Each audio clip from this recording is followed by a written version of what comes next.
Hello friends, నా పేరు Ranjith Kumar.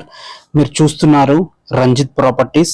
Friends, ఈ రోజు నుంచి మన ఛానల్లో వీక్లీ ఒకసారైనా రెండు సార్లైనా రియల్ ఎస్టేట్ మోసాల గురించి వీడియో చేయబోతున్నాను. సో ఈ రోజు మీకు ఒక రియల్ ఎస్టేట్లో ఒక మోసం జరిగింది, దాని గురించి చెప్పబోతున్నాను. ఓనర్ యొక్క బ్యాక్గ్రౌండ్ వెరిఫికేషన్ చేయకపోతే ఎలాంటి మోసం జరుగుతుందో ఈ వీడియోలో మీకు చెప్పబోతున్నాను. ఫస్ట్ టైం కనుక మా ఛానల్ చూస్తుంటే మాత్రం దయచేసి సబ్స్క్రైబ్ చేసుకోండి అండ్ లైక్ చేయండి. ఇలా లైక్ చేయడం ద్వారా ఇలాంటి మోసాల గురించి తెలియని వాళ్ళకి తెలుస్తాయి అన్నమాట. వాళ్ళు కూడా తెలుసుకొని జాగ్రత్త పడతారు. So compulsory like and subscribe చేసుకోండి. ఇక ఆలస్యం చేయకుండా ఆ మోసం ఏంటో తెలుసుకుందాం.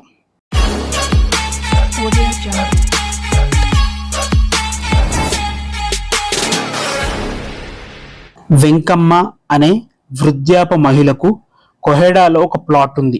ఆమె దానిని 1977 సంవత్సరంలో కొన్నది. అప్పటి దస్తావేజులలో అమ్మిన వారి కొన్నవారి సాక్షుల ఫోటోలు పెట్టే పద్ధతి లేకుండే. ఆమె ఒక రోజు ఆ దస్తావేజు జిరాక్స్ షాప్లో జిరాక్స్ చేయించి బస్లో ఇంటికి తిరిగి వస్తుండగా వృద్ధాప రీత్యా మతిమరుపు వలన ఒరిజినల్ దస్తావేజు ఉన్న హ్యాండ్ బ్యాగ్ను బస్లోనే మర్చిపోయి ఇంటికి వెళ్ళింది. పక్కనే కూర్చున్న ప్రయాణికుడు ఆ హ్యాండ్ బ్యాగ్ను తనతో పాటు ఇంటికి తీసుకెళ్లి చూడగా ఒరిజినల్ దస్తావేజు ఉంది. తర్వాత వెంకమ్మకు బ్యాగ్ను మర్చిపోయిన సంగతి గుర్తుకు వచ్చి బస్ డిపోని సంప్రదిస్తే బ్యాగ్ను ఎవరో తీసుకెళ్లిపోయారని తెలిసింది. ఇక చేసేది లేక ఇంటికి తిరిగి వెళ్ళిపోయి తన కుమారుడికి ఒరిజినల్ దస్తావేజు పోయిన సంగతి చెప్పింది. తర్వాత ఆమె కొద్ది కాలానికి మరణించింది.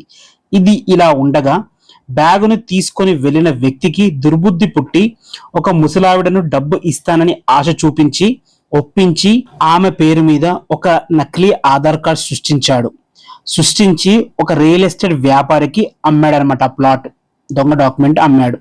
ప్లాట్ కొన్న వ్యక్తికి దానికి సంబంధించి ఏం తెలియదు కాబట్టి కొనుక్కొని కాంపౌండ్ వాల్ నిర్మించుకొని తన ఫోన్ నంబర్ నార్మల్గా ఎప్పుడు రాసుకున్నట్టు రాసుకున్నాడు.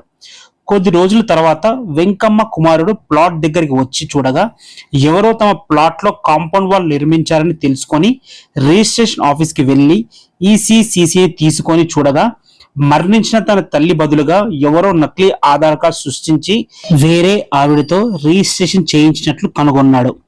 వెంటనే న్యాయవాది ద్వారా కోర్టులో ఒక దావా వేసి ఫోర్జరీ చేసిన విక్రయ దస్తావేజును రద్దు చేయించాడు. అంటే సేల్ ని రద్దు చేయించాడు. పాపం ప్లాట్ కొన్న అమాయకుడు తన కష్టార్జితాన్ని మోసగాడిని నమ్మి పోగొట్టుకున్నాడు.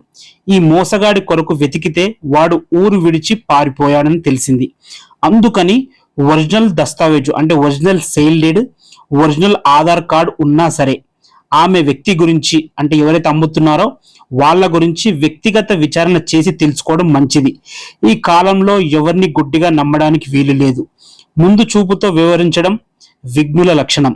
ఫైనల్ గా కంక్లూజన్ ఏంటంటే చేతులు కాలిన తర్వాత ఆకులు పట్టుకోవడం వేస్ట్ అనమాట.